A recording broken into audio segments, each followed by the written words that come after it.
Sur Fréquence Providence, le fantastique c'est diabolique, magique, artistique, machiavélique.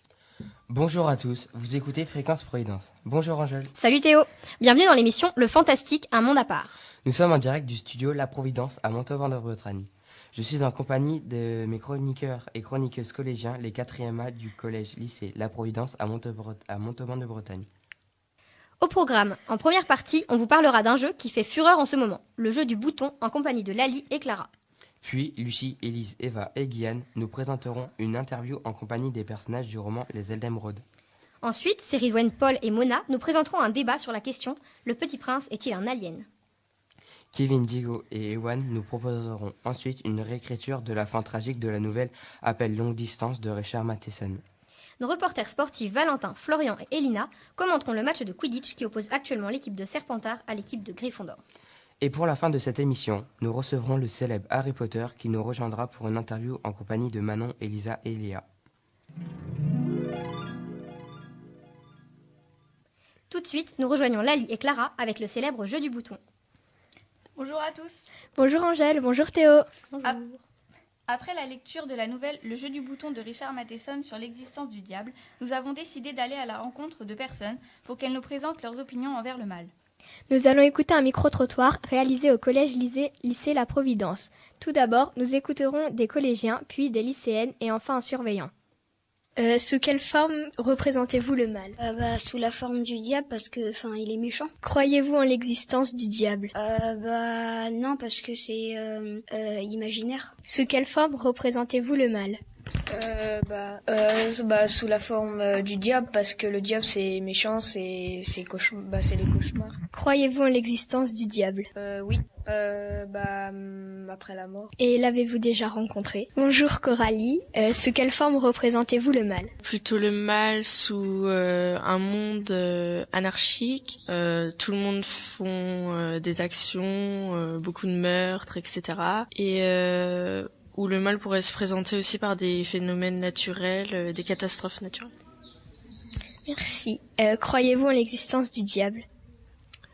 J'essaie de me persuader que non, malgré leur présence dans beaucoup d'histoires, tous les médias que l'on voit dans notre société. Et avez-vous déjà rencontré le diable ? Non. Merci.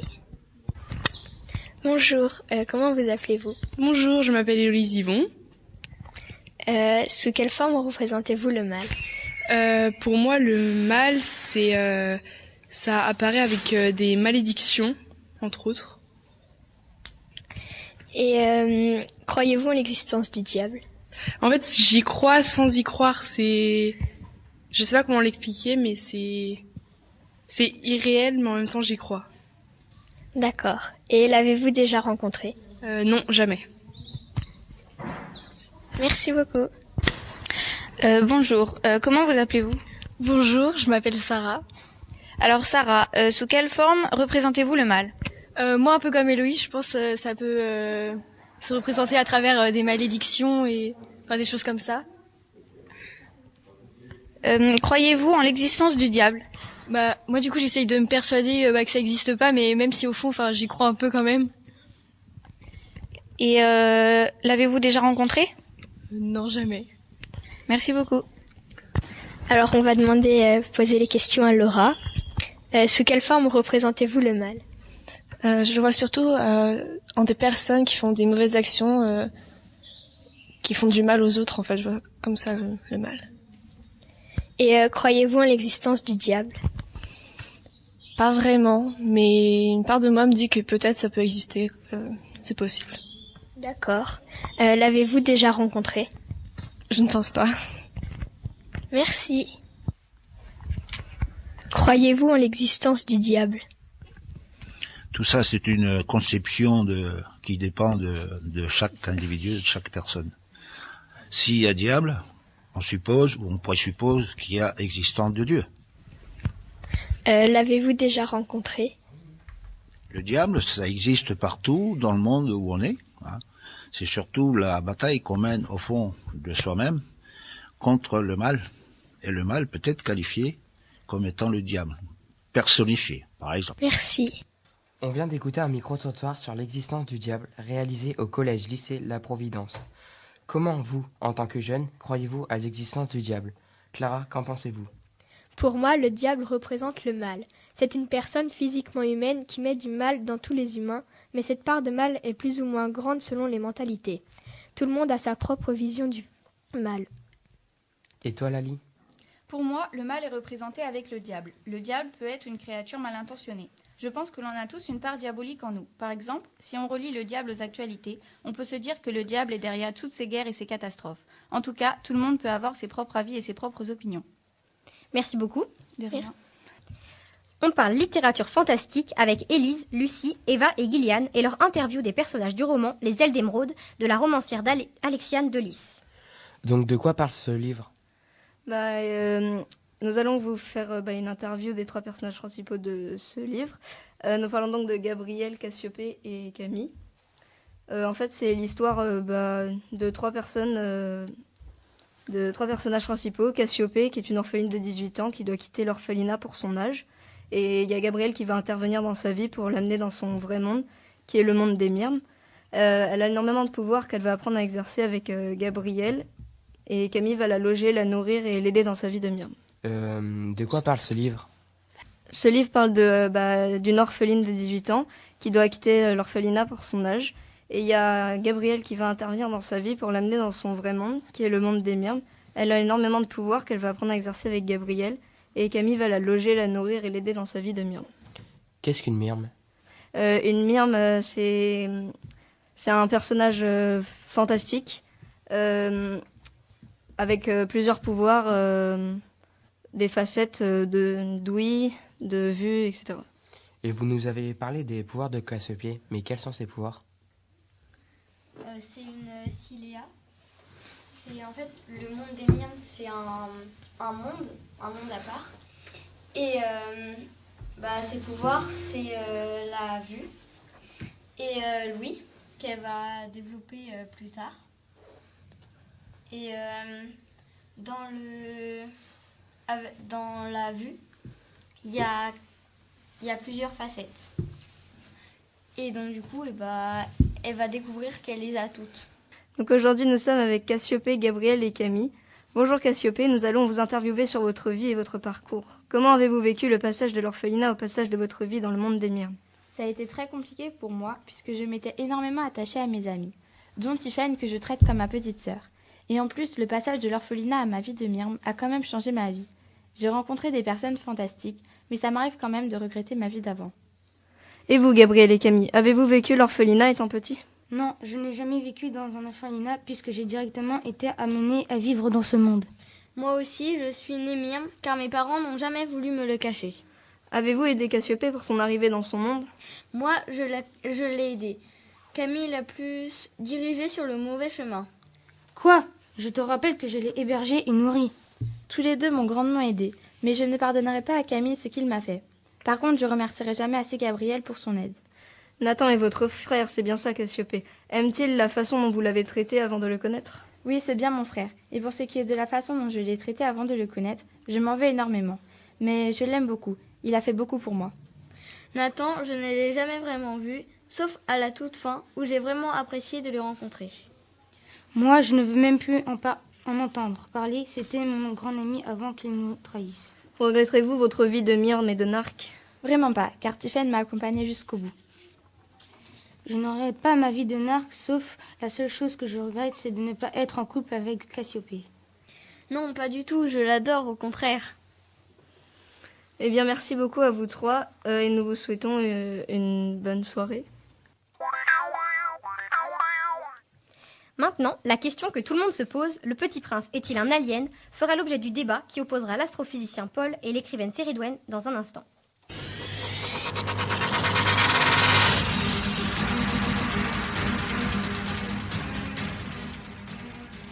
Bonjour, pourquoi pensez-vous que le Petit Prince n'est pas un alien?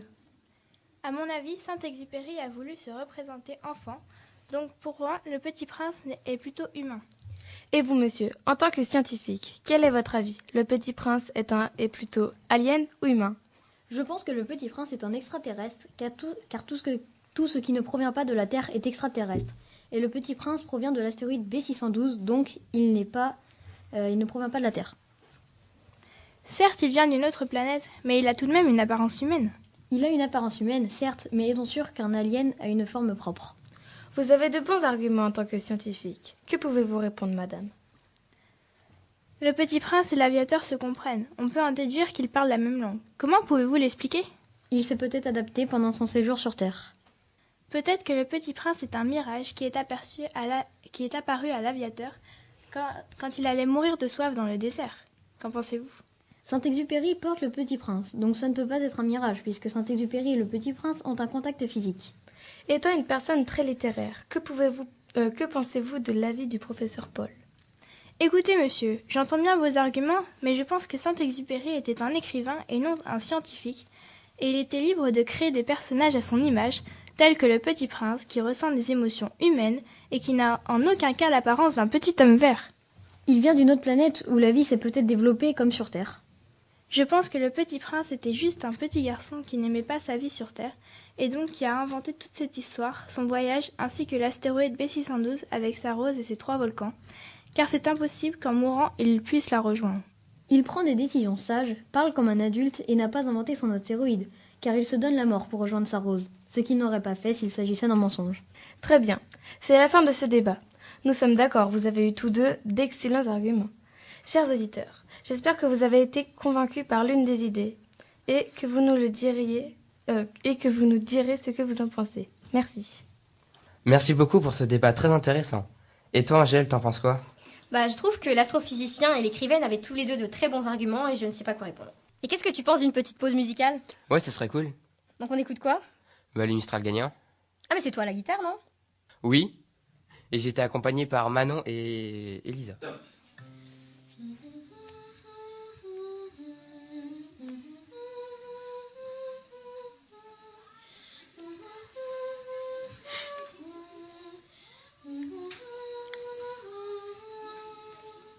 À m'asseoir sur un banc, 5 minutes avec toi, et regarder les gens tant qu'il y en a. Te parler du bon temps qui est mort ou qui reviendra, en serrant dans ma main des petits doigts. Puis donner à bouffer à des pigeons idiots, leur filer des coups de pied pour de faux. Et entendre ton rire qui lézarde les murs, qui sait surtout guérir mes blessures. Te raconter un peu comment j'étais minot, les bons becs fabuleux qu'on piquait chez le marchand, car on sac et minto, caramel à 1 franc, et les Mistral gagnants.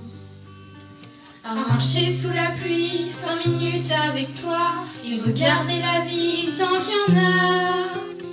Te raconter la terre en te bouffant des yeux, te parler de ta mère un petit peu.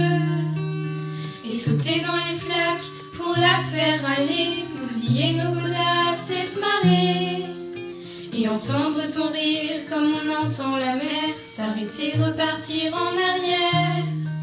Te raconter surtout les 40 bars d'antan et les cocoboères. Et les vrais doudous qui nous coupaient les lèvres et nous niquaient les dents. Et les Mistral gagnants.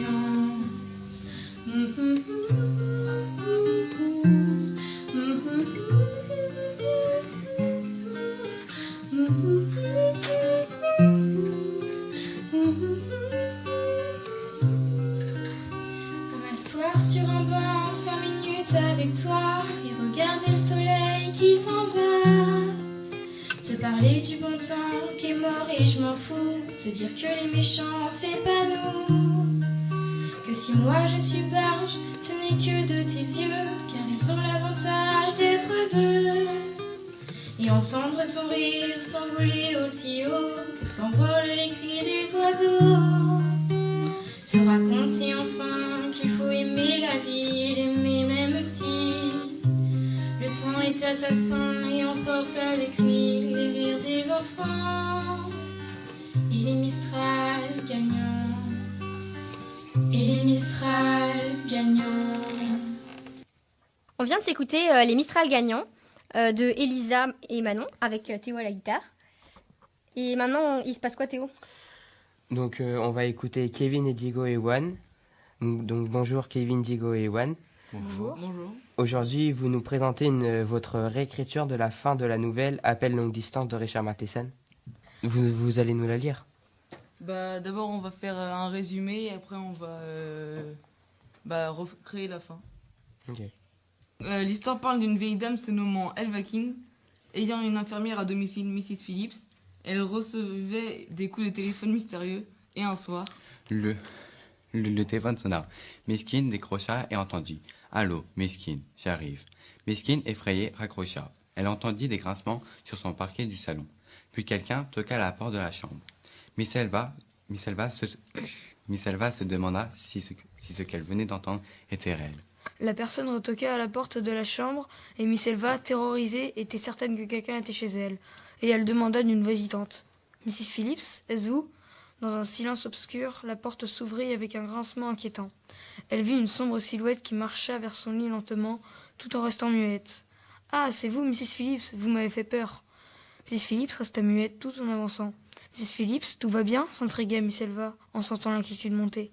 « Mrs. Phillips, Mrs. Phillips, Mrs. Phillips !» cria Miss Elva.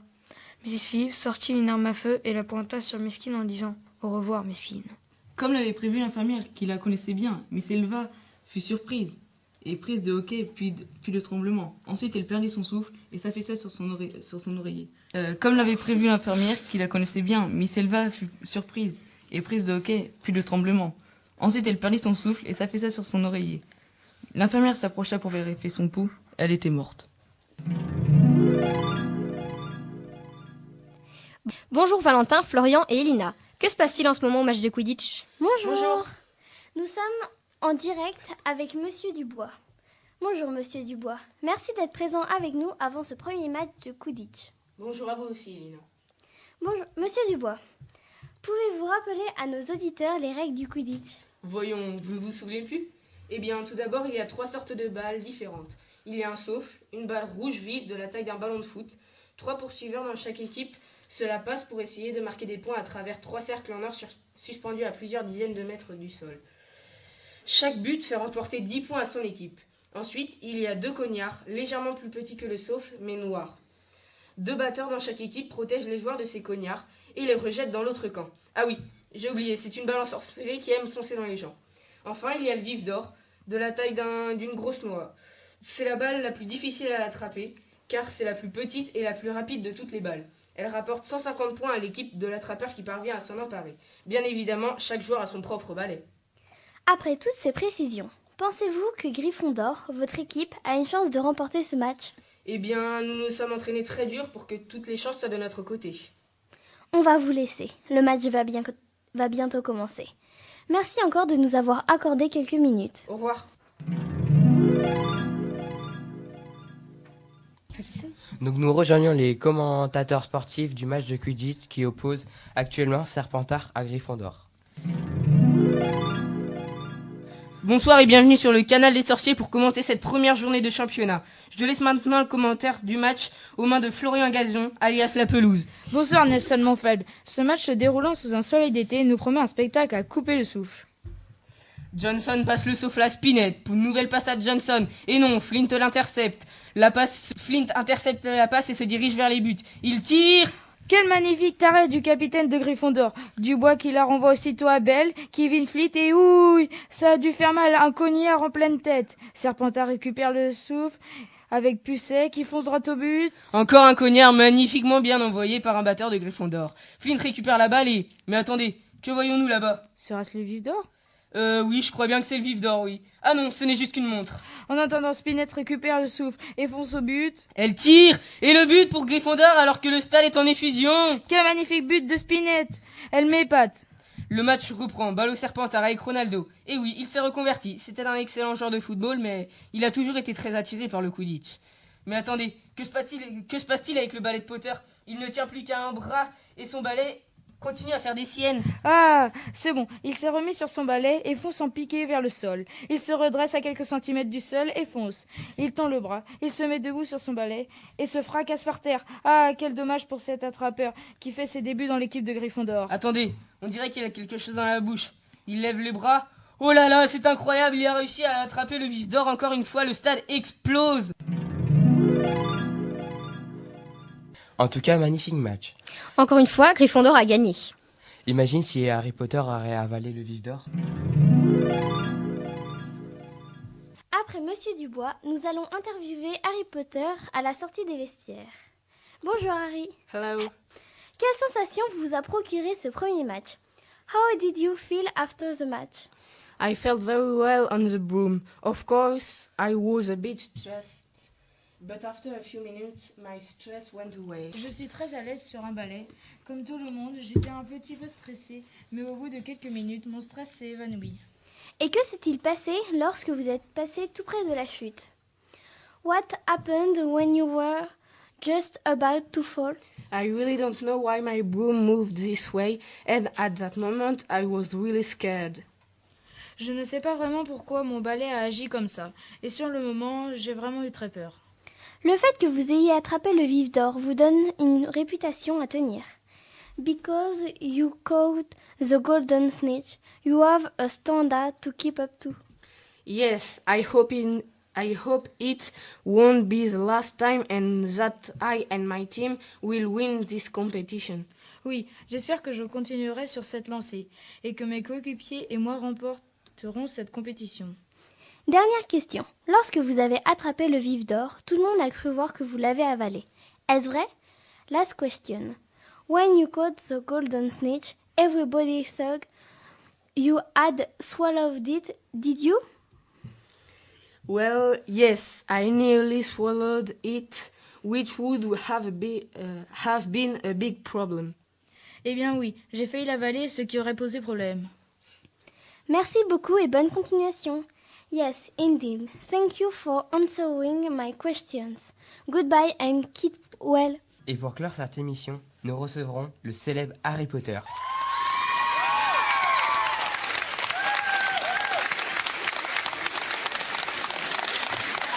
Bah dis donc, il reçoit beaucoup d'applaudissements. Nous le recevrons pour une interview exclusive avec nos journalistes Léa, Elisa et Manon. Bonjour à toutes et à tous. Nous sommes Léa, Elisa et Manon. Nous sommes aujourd'hui en compagnie de Harry Potter, ce grand héros de la saga de romans fantastiques. Bonjour Harry Potter. Ma première question concerne l'actualité. Nous savons qu'il y a des problèmes et des grèves au niveau de la SNCF en ce moment. Le Poudlard Express est-il en grève lui aussi? Avez-vous eu des difficultés pour trouver un train qui puisse vous emmener en Bretagne, dans le monde des Moldus? Hello, Harry Potter.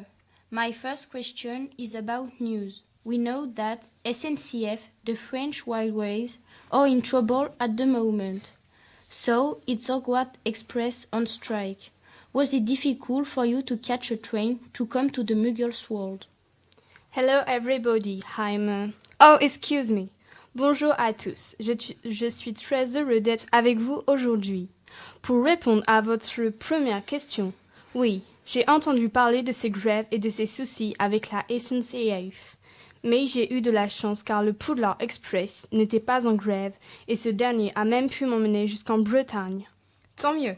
Pouvez-vous vous présenter en quelques phrases? Can you introduce yourself? Of course. Oui, bien sûr. Mes parents étaient Lily et James Potter, mais ces derniers ont malheureusement été assassinés par Lord Voldemort alors que je n'étais qu'un bébé. J'ai donc été élevée par ma seule famille restante, mon oncle Vernon et ma tante Pétunia. Je suis aujourd'hui mariée à Ginny Weasley, la petite sœur de mon meilleur ami Ronald. Je suis également père de 3 merveilleux enfants, James Sirius, Albus Severus et ma petite merveille Lily Luna. Ils sont tous 3 en ce moment dans le plus grand collège de sorciers, l'école de Poudlard. Avez-vous manqué d'affection pendant votre enfance? Did you lack affection when you were a child? Oui, énormément.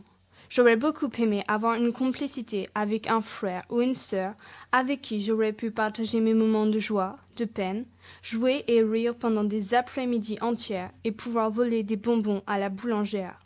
Mais j'ai tout de même vécu avec mon petit cousin Dudley. Cependant, je ne m'entendais pas avec lui malgré notre seul mois de différence d'âge. Il me maltraitait, j'ai donc beaucoup souffert.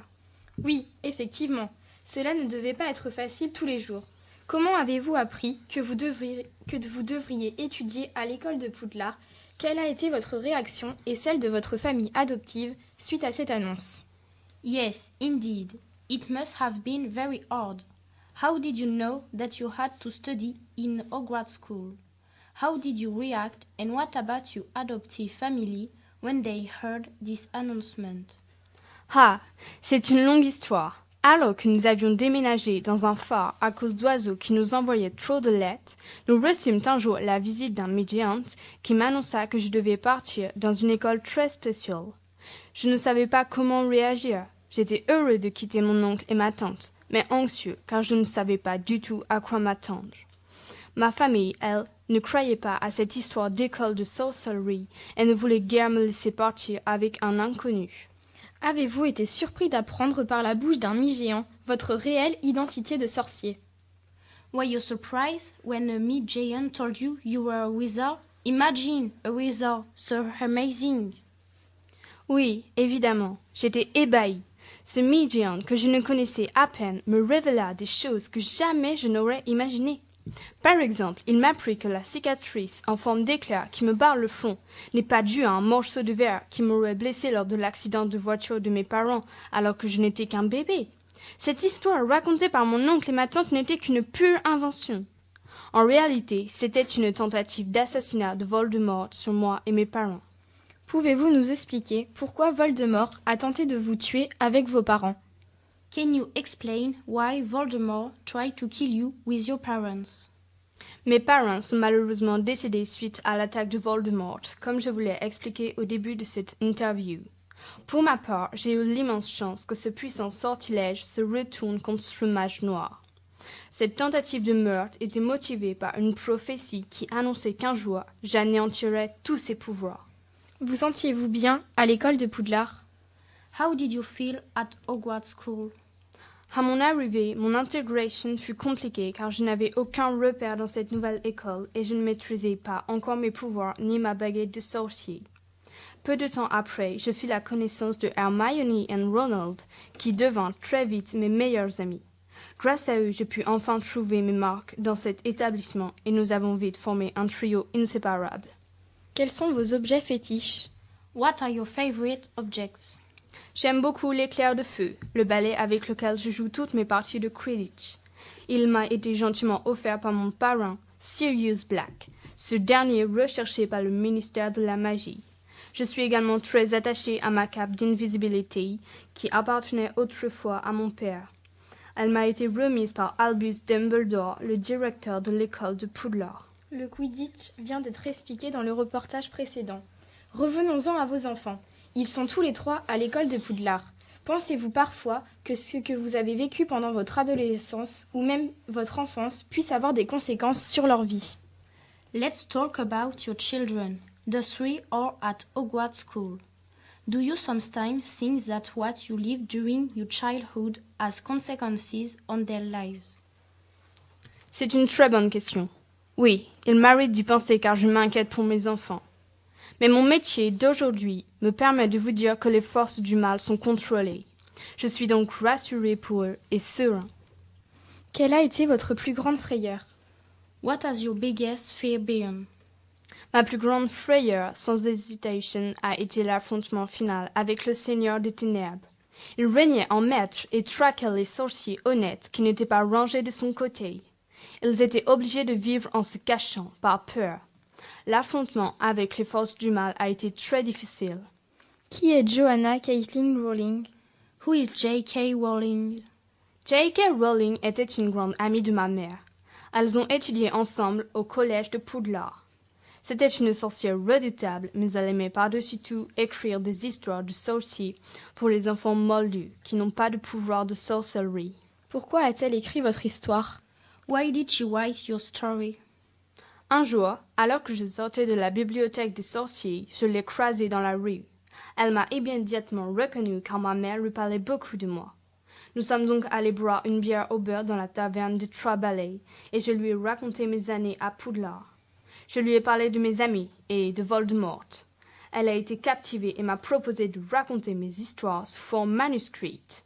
J'ai accepté car cette proposition m'intriguait, mais aussi en souvenir de mes parents, par amour pour eux. Pourquoi ce choix d'écrire votre histoire en 7 tomes? Why did you choose to write your story in 7 volumes? Chaque roman se déroule pendant une année scolaire à Poudlard. Elle trouvait cela intéressant de résumer mes aventures en une année. Et comme chaque année était plus remplie les unes que les autres, un roman était très complet. Vos histoires ont-elles eu du succès auprès des sorciers et des moldus? Were your stories successful with the wizard and the muggles? Ah, ça oui, aussi bien auprès des enfants que des parents. 450 millions d'exemplaires de mes livres ont été vendus dans le monde entier. Notre joie était immense. Les sorciers me connaissaient déjà, mais les moldus ont appris à me connaître au travers de ces romans. Vos histoires ont-elles été traduites en plusieurs langues? Were your stories translated into several languages? Oui, en 80 langues. Les moldus et les sorciers du monde entier voulaient lire et connaître mes histoires. Alors, avec l'aide de mon grand ami Trad Uxon et bien d'autres, nous avons pu traduire chacun de mes romans dans 80 langues différentes. C'était un travail très fatigant mais aussi très intéressant. Pour la dernière question, globalement, êtes-vous fier et satisfait de votre carrière? Now, the last question. Are you generally proud or pleased with your career? Ma carrière a connu des moments de joie, de peine, de tristesse, de doute et de colère. Mais je ne me rends toujours pas compte au jour d'aujourd'hui de la chance que j'ai eue de rencontrer de magnifiques personnes comme J.K., Hermione, Ronald. Auriez-vous un message à faire passer à vos fans et à tous ces gens qui nous écoutent en ce moment même? Oui, poursuivez vos rêves, quoi qu'il arrive. Merci beaucoup Harry Potter. Mesdames et messieurs, cette intervention touche à sa fin. Merci à Harry Potter de nous avoir accordé un peu de son temps. Nous vous donnons rendez-vous très bientôt pour une nouvelle interview. Au revoir et bonne journée à toutes et à tous. Sur Fréquence Providence, le fantastique, c'est diabolique, magique, artistique, machiavélique. Merci à tous d'avoir écouté cette émission. À bientôt sur Fréquence Providence. L'écouter, c'est une évidence. Elles sont énervantes, les filles d'aujourd'hui, et malheureusement j'en fais partie. Elles sont trop hésitantes, les filles d'aujourd'hui. Elles savent pas ce qu'elles veulent, elles savent pas dire oui. Les gens de mon temps s'enlacent, et de ce temps les gens se lassent. Soudainement tout s'efface, au moment de la préface. On se rend débile d'amour intense. On se défile pourtant avant d'écrire le jour suivant. Mais volant de ville en ville, vivons-nous. C'est raté. Ah, faut continuer. Hein. Vraiment. Mais volant de ville en ville, vivons-nous. Vraiment. Elles sont déroutantes, les filles d'aujourd'hui. C'était là. Ouais. Elles sont déroutantes, les filles d'aujourd'hui. Un petit tour d'amour et puis s'enfuit. Si elles suivent le vent, les filles d'aujourd'hui, sais-tu que les garçons le font aussi? Oui. Les gens de mon temps s'embrassent avant qu'ils ne se remplacent. Tout se détend, se détache au moment de la préface. On se rend débile d'amour intense. On se défile pourtant avant d'écrire le jour suivant. Mais volant de ville en ville, vivons-nous vraiment? Mais volant de ville en ville, vivons-nous vraiment? Les gens de mon temps s'agacent quand d'autres gens les remplacent. Et si on posait nos traces au-delà de la préface, on se rend débile d'amour intense. On se défile pourtant avant d'écrire le jour suivant. Mais volant de vélo en vélo, vivons-nous vraiment? Mais volant de vélo en vélo, vivons-nous vraiment? Mais volant de ville en ville, vivons-nous vraiment? Mais volant de ville en ville, vivons-nous vraiment?